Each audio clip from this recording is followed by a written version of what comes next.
بسم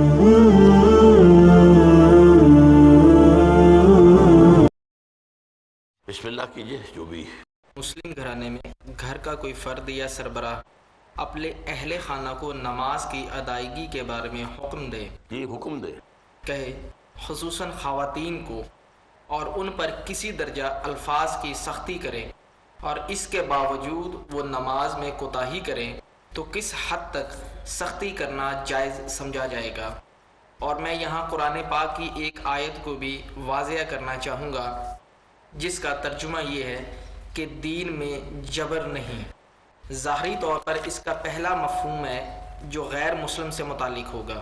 مگر اس آیت کا اطلاق میرے نماز کے متعلق کیے گئے سوال سے کس حد تک ہوگا؟ برائے مہربانی رہنمائی کیجیے۔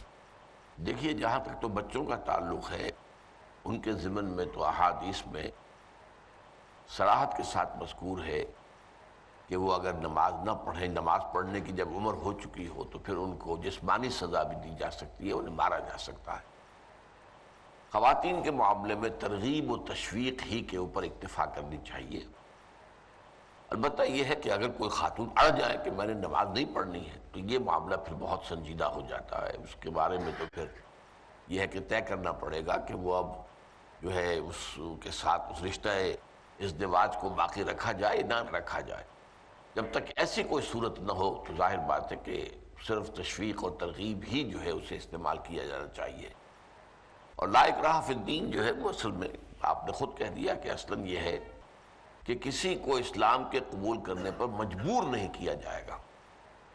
تو اس اعتبار سے ہر چیز کا اپنا ایک محل اور مقام ہے، اس کو اسی حد تک محدود رکھنا چاہیے۔ قرآن پاک کا پارہ نمبر 27 سورہ نمبر 56 سورہ واقعہ کے آیت نمبر 13-14 میں اللہ فرماتا ہے سلۃ من الاولین وقلیل من الآخرین۔ اس کا مفہوم یہ ہوا کہ جو پہلے آئے ہیں لوگ وہ زیادہ ایمان والے ہیں بنسبت اس کے جو بعد میں آئے ہیں۔ اس آیت کو بھی آپ غلط کانٹیکسٹ میں لے رہے ہیں۔ اولین اور آخرین سے مراد یہ نہیں ہے کہ ہر دور کے پہلے اور اس کے بعد کے، یہ تو ہے اصل میں کہ حضور صلی اللہ علیہ وسلم کے زمانے میں جو اولین لوگ آئے ہیں، جو صحابہ، تابعین، تبع تابعین، تو وہ جو سب سے اونچا درجہ ہے مقربین کا، ان مقربین میں ان کی تعداد زیادہ ہوگی، اور بعد میں آنے والے مسلمان جو ہم سب لوگ ہیں ان میں سے کم ہوں گے ضرور، لیکن کم ہوں گے۔ ابھی ظاہر بات ہے کہ جن تک حضور کی تربیت و تزکیے کا اثر پہنچا ہے، ایک تو براہ راست جن کا تربیت اور تزکیہ حضور نے فرمایا صحابہ کرام کا، پھر یہ کہ صحابہ کرام کے واسطے سے وہ اثرات جو ہیں وہ آگے بھی ایک دو نسلوں تک تو منتقل ہوئے ہیں، بعد میں ظاہر بات اس میں کمی ہوتی چلی گئی اور اس میں لوگ جو ہے کم رہ گئے پھر۔ تو اس اعتبار سے ہے یہ کہ یہ جو اصل مقربین ہیں وہ السابقون السابقون اولئک المقربون، تو یہ جو ہے ان کی تعداد اس طبقے میں زیادہ ہوگی اور بعد کے لوگوں میں کم ہوگی۔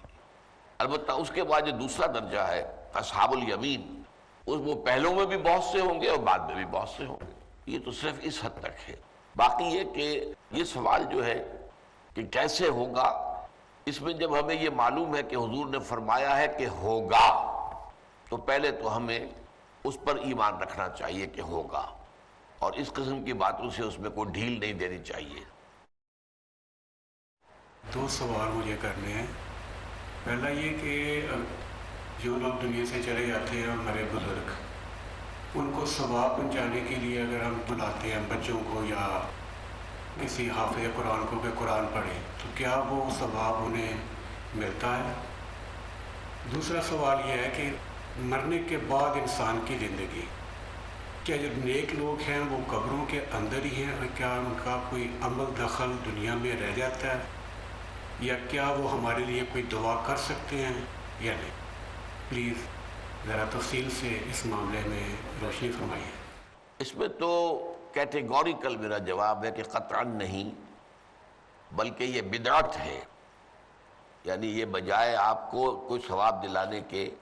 الٹا جو ہے آپ پر گرفت ہو جائے گی، ایسی کوئی چیز صحابہ سے ثابت نہیں ہے۔ اور ہمارا دین وہی ہے، ما انا علیہ واصحابی، رسول نے فرمایا جس چیز پر میرا عمل ہے اور میرے صحابہ کا ہے، دین تو اصل میں وہی ہے۔ جہاں تک ایصال ثواب کا تعلق ہے، اس میں ہمارے ہاں ذرا کافی مختلف آراء موجود ہیں۔ مجھے اس رائے سے اتفاق ہے کہ مالی اگر کوئی عبادت ہے اس کا ثواب آپ اپنے کسی فوت شدہ بزرگ کو منتقل کر سکتے ہیں. مطلب آپ نے کسی بیوہ کی کوئی مدد کی ہے، کسی یتیم کی کوئی مدد کی ہے، کسی دینی کام میں پیسہ لگایا ہے، کوئی صدقہ جاریہ شروع کیا ہے خدمت خلق کے لیے وغیرہ وغیرہ، اس کے ثواب کو منتقل کیا جا سکتا ہے کہ اللہ اس کا ثواب میرے والد یا میری والدہ کے منہ کو پہنچا دے. جسمانی نہیں، آپ نماز پڑھ کے کہیں اس کا ثواب، یا روزہ رکھ کر کہیں کہ اس کا ثواب، یا یہ کہ آپ قرآن پڑھ کر کہیں یہ آپ ہی کو ثواب ہوگا، آپ خود پڑھیں گے آپ کو ثواب ہوگا. البتہ ایسے تمام افعال کے بعد جب آپ اللہ سے دعا کریں گے، یہ نہیں کہیں گے کہ میرے اس فعل کا ثواب منتقل کر دے، اے اللہ میرے والدین کی مغفرت فرما، تو یہ کوئی نیک کام کرنے کے بعد جو ہے اس دعا کی تاثیر جو ہے وہ بڑھ جاتی ہے. بس اس پہلو میں انڈائریکٹلی اس کا ایک تعلق بن جائے گا. ورنہ یہ کہ وہ اس طریقے سے بچوں کو بلانا اور پڑھانا، سوئم میں کرنا اور قرآن خوانی کی محفلیں، یہ سب بدعات ہیں اور یہ در حقیقت دین میں اضافے ہیں اور ان کی کوئی حقیقت نہیں ہے. دیکھیے انسانی زندگی کے یہ 3 دور ہیں. حیات دنیاوی جو ہماری پیدائش سے شروع ہو کر اور ہماری موت پر ختم ہو جائے،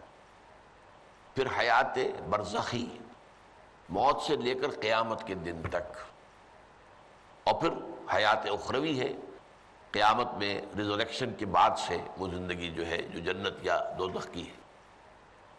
اس میں ان دونوں زندگیوں کے بارے میں تفصیل سے کوئی بات کرنا بالکل غلط ہے اور اس سے فتنے پیدا ہوتے ہیں. لیکن یہ کہ اس وقت جو ہے جتنا کچھ ہمیں حدیث صحیح میں مل جائے یا قرآن میں مل جائے، اس عالم برزخ میں بھی یہ تو ہوتا ہے کہ جو نیک لوگ ہیں انہیں کچھ نہ کچھ جو ہے اثرات اچھے ان پر پڑتے رہتے ہیں، ان کی ارواح پر کہہ لیجئے، اور کچھ جو برے ہیں ان کے اوپر جو آخری انجام ہونا ہے اس کی کچھ ریفلیکشن ہوتی رہتی ہے، جس کو حدیث میں کہا گیا ہے کہ ہر قبر جو ہے وہ یا تو جنت کے باغیچوں میں سے ایک باغیچہ ہے یا دوزخ کے گڑھوں میں سے ایک گڑھا ہے. یا کہیں کہہ دیا جاتا ہے کہ کھڑکی کھول دی جاتی ہے اس میں، یا جنت کی طرف سے ٹھنڈی ہوائیں آئیں، خوشبوئیں آئیں، اور یا دوزخ کی طرف سے کہ آگ کی لپٹ آئے. دوزخ میں داخل ہوں گے قیامت کے بعد ہی اور جنت میں داخل ہوں گے قیامت کے بعد ہی، لیکن اس کے کچھ آثار پڑنے شروع ہو جاتے ہیں. وہ جس کو انگریزی میں آپ کہتے ہیں coming events cast their shadows before, بعد میں آنے والے واقعات جو ہیں ان کے کچھ سائے جو ہیں پہلے سے آنے شروع ہو جاتے ہیں. تو اسی طرح سمجھیے کہ جو کچھ آخرت میں کسی انسان کے ساتھ ہونا ہے اس کا ایک عکس جو ہے وہ عالم برزخ میں شروع ہو جاتا ہے. اسی لیے قرآن مجید میں یہ بھی آیا ہے کہ یہ جو آل فرعون تھے یہ صبح و شام جہنم پر پیش کیے جاتے ہیں،